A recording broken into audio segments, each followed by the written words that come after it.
In this episode, Eddie opens the door to his inner world, silence before creation, shifts in spirituality, and the elusive moment when a work is finally complete. In researching for the interview, there was a quote you said of, emptying your mind before you start, right?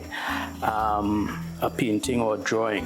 Can you describe what that process is like, and the silence that I imagine exists before you make the first stroke or the first scribble? What are you hoping that does for you?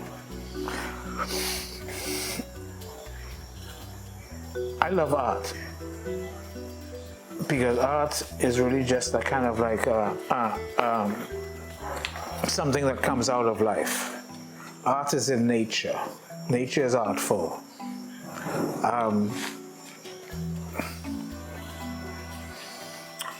Emptying the mind.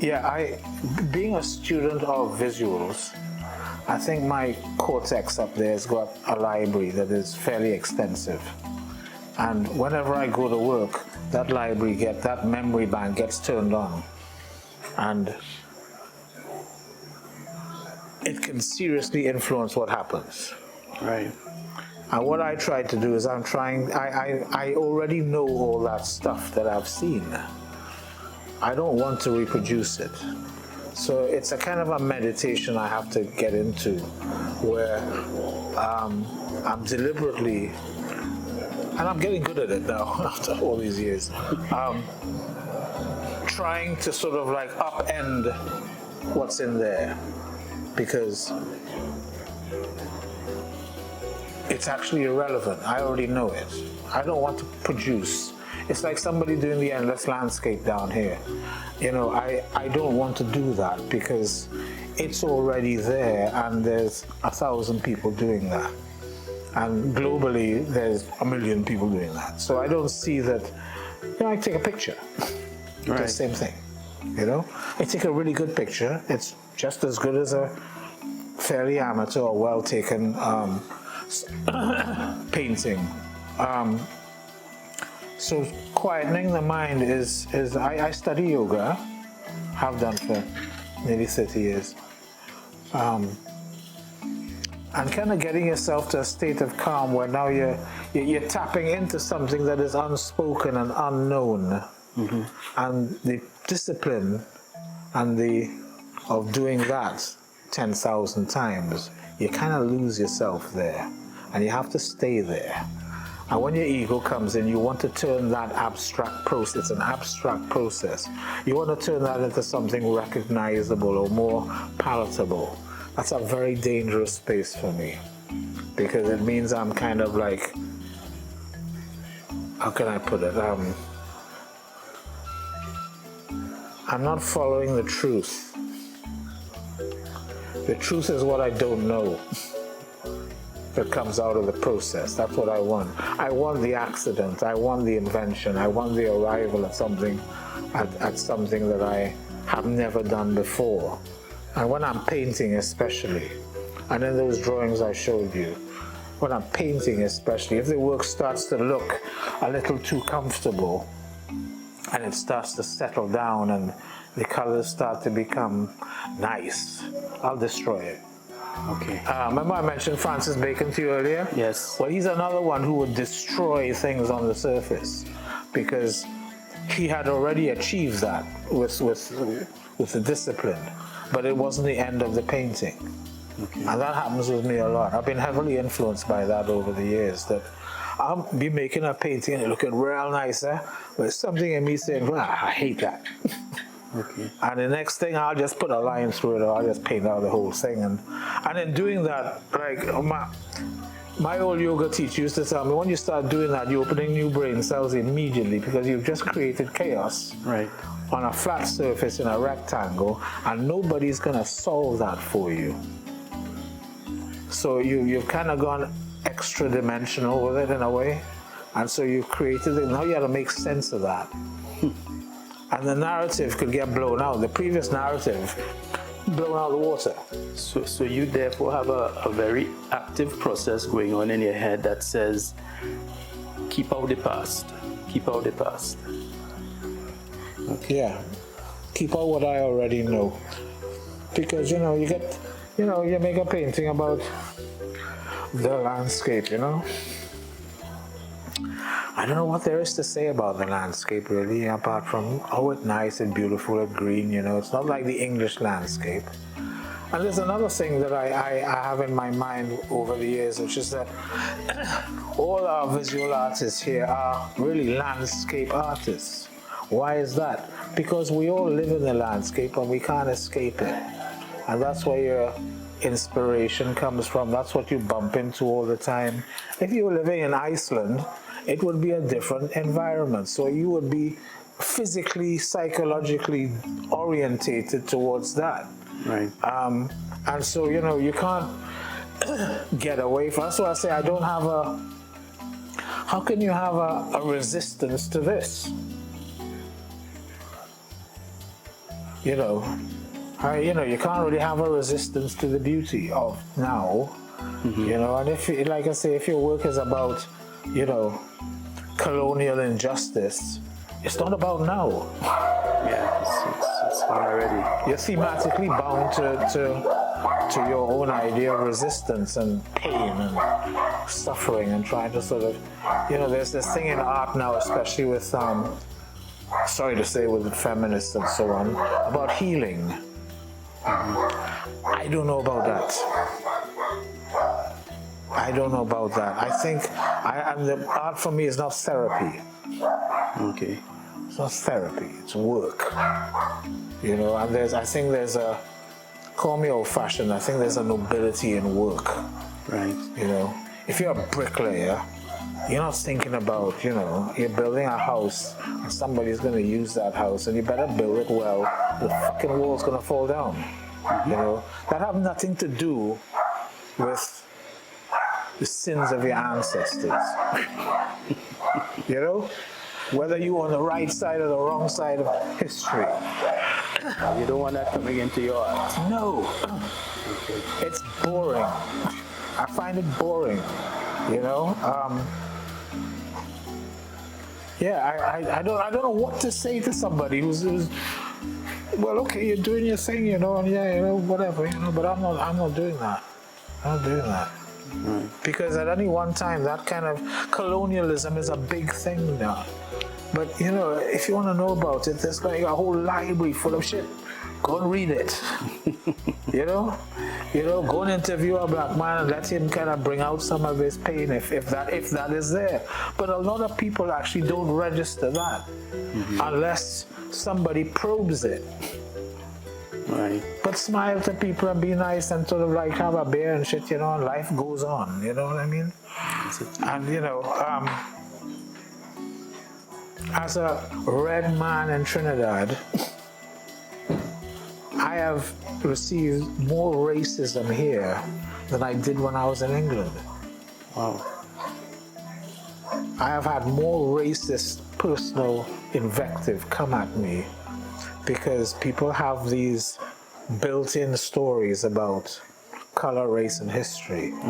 And I mean, Jesus, I end up in jail in Grandy for all this shit. Wow. That's the landscape we're in, eh? Yeah. One, again, did some research, so quoting that you joked about giving up Catholicism for Lent. Yeah. And leaning into Eastern philosophy. So at what stage of your life did that happen, and how has this spiritual pivot changed your art and the way you experience being alive? Good question. I've been back in Trinidad a couple of years. I've been teaching with Steve Udit. Right. And one of the people I taught was a young lady called Susie Dial. Okay. And we ended up having a little thing. And she was Catholic and so was I, and part of being together, go to church and all that kind of thing. And then Lent came along one day, and we're down by the bottom of St. Anne's Avenue by the church there. And it's Lenten. She says, "Oh, what are you gonna give up?" I said, "I'm gonna give up going to church. I'm gonna give up Catholicism because I'm never going back into church to do mass and thing. I'm gonna just stick out." At the same time, I met a man who became instrumental in how I think a yogi, living up in Diego Martin on a hill, and began a conversation with him. After a couple of years, 1980s, late 80s, I said to him, I went up one day and I said, his name was Anand Troja, originally from Woodford Street. And he'd gone to India when he was 17 to the Shivananda Academy and shave his head and do all of that. And so I went to see him one day and I said, "Anand, I don't want to read no Bible. It's an edited version of things. I don't want no Quran.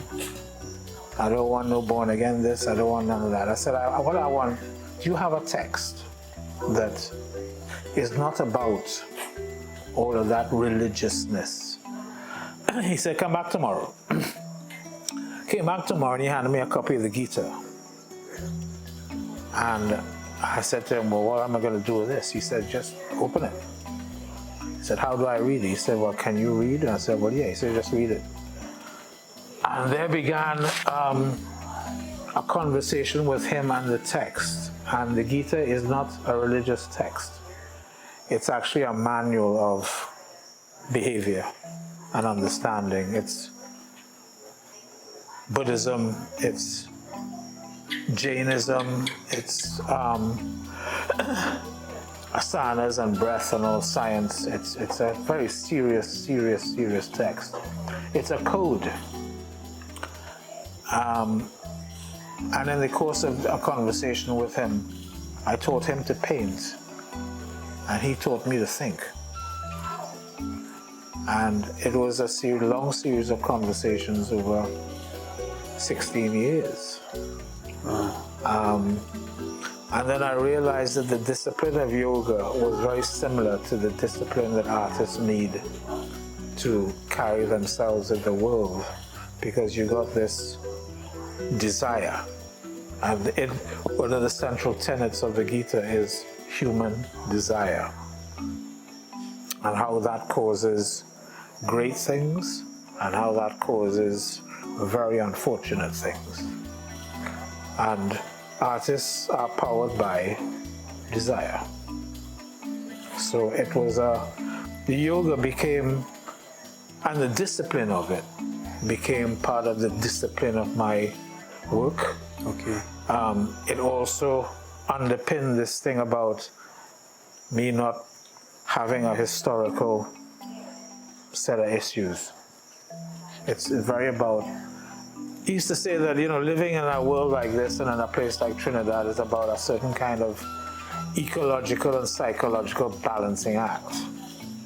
It's very easy to fall into stupidness. And the flip side of that is that you have to employ a heavy sense of your own personal field and not mission, but what you've been given. And if you've been given a skill, you have to create a framework around it so that you can develop it. And that is not by accident. Okay. Otherwise it's self-indulgence and you will kill yourself. Like Leroy used to say, if you don't respect your creativity, it'll turn around and bite you. I remember him saying that. It'll turn around and bite you and fuck you up. Right. And so yoga became that thing that the Catholicism doesn't touch, because the Catholicism is really about you behaving yourself. Conforming. Yoga is not about behaving yourself at all. Right. In fact, it's the root word of the word means to scrape. Basically to scrape your intellect. It's like putting a fucking scrape in your mind, scraping out all the dross. And when you read a text over and over, I've read the text over 1,000 times cover to cover. I used to wake up in the morning and read the whole thing. And after 20 years of that, it does something to your brain. It kind of flatlines you. You know, and that thing about ruthlessness, you know, you somebody could die in front of you, just say, okay, well, you know, whatever. And that has happened a couple of times, you know, and I surprise myself because there's nothing I can do about it, but I'm a spectator. I am part of the life process, and this birthing and deathing is happening all the time, and the confusion is happening all the time, and the human race is always in a state of flux and trying to sort shit out. And so that's what it is. And it's not an emotional thing. Emotions are behind all of that and the desire, but you have to be quite cool. You have to be quite cool. I think that's what I pick up in yoga, that you have to, you not have to, you become kind of, you get an alligator skin. It does. Yoga talks about detachment a lot, eh? Right. Detachment for the emotional sway. So you get kind of hard, and that kind of like developed from my experience as a kid when I was sent away. You know, there was a boy who used to cry every day for like 6 months. Wow. Every day, and I remember, well, you know, he was, I couldn't do that. And most of the other kids couldn't do that. But he was extra sensitive and still is. You're still in touch with him? Yeah, I'm in touch with all them fellas. Okay. Interesting. Over 100 of them. Wow. I just go back, I just kind of randomly call one or two of them up sometimes. Say, oh, you call Eddie? What the fuck you call him before? But we got drunk a lot, huh? In boarding school, we had a really good time, I huh? guess the drinking age wasn't 21 years then, eh? We started drinking when I was 15, boy, up to you. Oh, wow. You quoted once as saying you always are pushing surfaces routinely to oblivion. How then do you decide when something is finished? Oh God, I've been asked that question 1,000 times. Okay, well, we stop that then. No, it's okay. There's an answer. It's when you can't push it no more. Right. Because pushing is answering doubt. Okay. You get a doubt about the image and you can't leave it. You know, you could jazz it up a little bit. You put some color on it, make it look nice, but you know, I feel I'm lying. Okay. You know, and so when I get to that point, like I say, it's either because it's become kind of comfortable or nice, and I know that is, I have achieved that on the surface, but the whole painting is not about making something nice, it's about the entirety of it, and usually that nice feeling is located in one or two areas, you know, it's like the landscape painting, right? I used to teach a formula for doing that. At UE, I could teach somebody to do that. You know, I used to tell my students, you know, I could take you in 6 months' time, 8 months' time, you got a show and you got a palm tree and house and right perspective and all that kind of thing. You know, that's like painting my numbers. You know, it's fairly easy to do that. You know, and the sip and paint? Yes. The sip and paint is really just illustrating that very basic level of execution. Okay. That's why everybody sits and paints the same fucking thing. You know, it's a very basic level. To go beyond that level, there's several stages. There's an infinite amount of stages depending on the individual, right? So, pushing the surface to oblivion is because that library kicks in, and I've just done something that looks something that I know or did, so I got to move beyond that. I don't want to do something, put out something that I think has already been done, or even a hint of it, because I will know. I will know I'm lying. Okay. And that's an abomination. Well, you had to be true to yourself. Yeah.